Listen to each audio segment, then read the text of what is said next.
How's everyone doing today? I hope that you are breathing easy. I hope that you are smiling more days than not. I hope that there's times where your thoughts are healthy and your spirit's up and your motivation's high. Today we're going to get into a conversation all about how to tame negative thoughts. How to tame those bad boys. Because negative thoughts aren't cool. Negative thoughts don't feel good, do they? And we don't like them, we don't want them. So the first area that we're going to look at is, what are negative thoughts?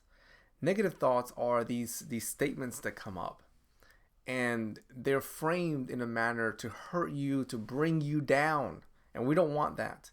An example of a negative thought could be that I am doing this video right now here with you, and a thought comes up, and the thought goes, Juan, you shouldn't be speaking. You're not competent enough. You don't know your things. You're not smart enough. You're not intelligent enough.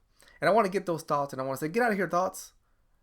I don't want anything to do with you, because I don't believe that. And instead I want to build what are called affirmations.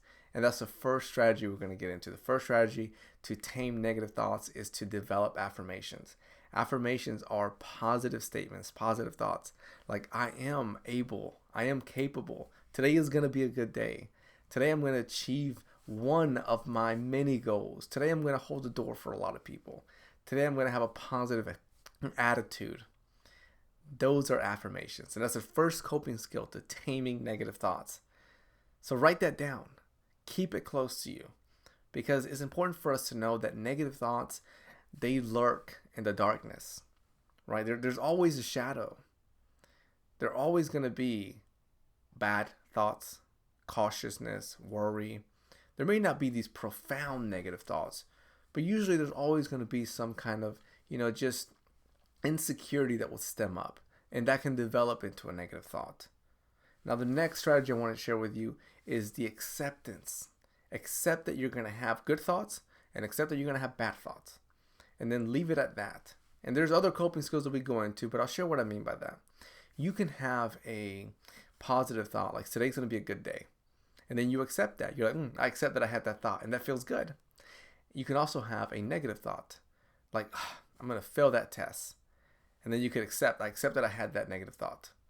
Now, if we stop there, it doesn't allow us to keep digging at it. Digging at it would be, I'm going to fail this test coming up. Yeah, you are. You're definitely going to fail it. You didn't study at all. You haven't really done well the whole year. Why would you pass this one? Right? So that's a rabbit hole that I went into. A rabbit hole where one negative thought led to racing, right? Just another one and another one, another one. And as each of those thoughts come up, they're doing a job, and their job is to bring me down. But remember when we started this video? We started this video on taming negative thoughts, not negative thoughts taming you. I'm pointing at me, I'm pointing at you, right? So the next coping skill I want to go into is journal writing. And I know some of you out there and be like, man, that's whack. I ain't trying to write no journal. Slow it down a little bit. You've been in the education system, right? All the way from K to 12. You've got some practice writing things down, writing your name down. And so we can start at that. Most people like the sound of their name. Most people like to write down their name in pretty fonts, etc.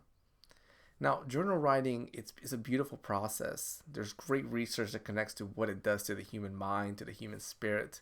Our psychological and physiological self really benefits from engaging in journal writing. And when it comes to taming negative thoughts, you can journal write in different avenues. One of them is you could write down what your negative thought is, and then you could write down 10 reasons that you do not believe that negative thought. So an example of a negative thought could be, Juan, you are ugly, right? So I would write that down, and then below it, I'm going to write 10 reasons why I'm not ugly. I'm going to say, well, you know what? My wife said I wasn't ugly. That's one. I asked my daughter the other day, and she says I'm handsome and she loves my beard. That's two. And I'm just going to keep going, because what I want to do is I want to, say it with me, tame my negative thoughts. And one of the ways to do that is by building this like Batman level a belt, right? Batman's got his belt, his tools. So you're going to do the same thing. You're going to have your tools. The other coping skill I want to share with you is to draw, to engage in art. I'm not a big artist, but I can dabble a little bit. If you're able to get into your crafty side, if you're able to get a coloring book like those adult ones they sell at Target, or just drawing little pictures of cartoons, what that does is something very similar to what the journal writing does. It creates a healthy level of distraction. So whenever you're having a negative thought, here's what happens. on the component of distractions.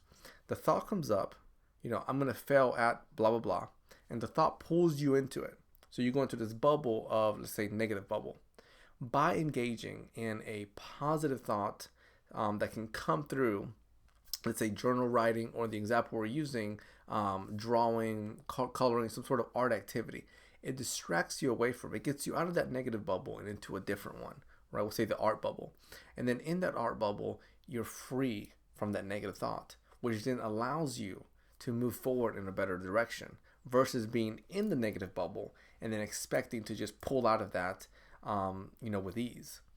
The next coping skill that I want to go into is mindfulness meditation. Now, meditation and mindfulness, two separate things, but you can combine them. There's this lady, check her out. It's called Chel Hamilton, Chel Hamilton, spelled out like Hamilton. And she's got a mini podcast, all free. And I love her work. They're like 10 minutes or less usually. And she has this really calming and nurturing voice, just a perfect voice that you would want, or at least from my end, that I really connect with when it comes to meditation. So when you're having negative thoughts, this is where you can go in and listen to one of those episodes. And then her voice and that walkthrough, it'll pull you out of that negative state and into a positive state. So we've reached the end, right? We reached the end point. And we started this video with wanting to tame negative thoughts. You were giving a lot of awesome coping skills. Here's what to do, right? Here's the next step after leaving this video. One, the first thing to know, the first thing to realize is negative thoughts are not going to go away by themselves. I mean, imagine if you went to the gym and you wanted to lose 20 pounds. That weight is just not going to come off by itself. We got to do some work. We got to do some work. We got to put action into it. If you are in a relationship, you've got to put love into it, and love is an action. So the same essence has to be applied in this conversation. When you're having negative thoughts, we have to work each and every day at taming those bad boys. And then we have to engage in our coping skills, which not only tame the negative thoughts, but they develop positive thoughts. And then over time, you're going to wake up a little bit different, a little bit better. You're going to notice that you're able to breathe with ease, that whenever you have a negative thought, it's a little bit easier to push it away. Thank you for being here. Thank you for sharing space with me.